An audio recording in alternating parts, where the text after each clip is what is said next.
واخده لون وطريه وجوسي معاكي. تعالي معايا.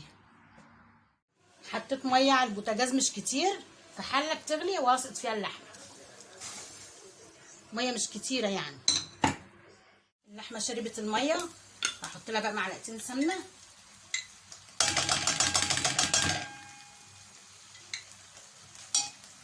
احط لها التوابل، بلح، جوز الطيب، فلفل اسود، ملح وفص مستكه. بس هفضل بقى اقلبها في السمنه كده لغايه اما تاخد لون.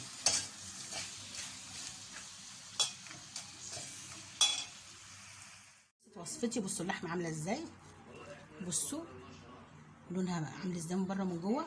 يا رب الوصفه تكون عجبتكم، واللي تعجبه وصفتي يخش على القناه بتاعتي ويدعمني لايك وشير، ويخش على القناه ويشرفني. اشوفكم على خير ان شاء الله. سلام.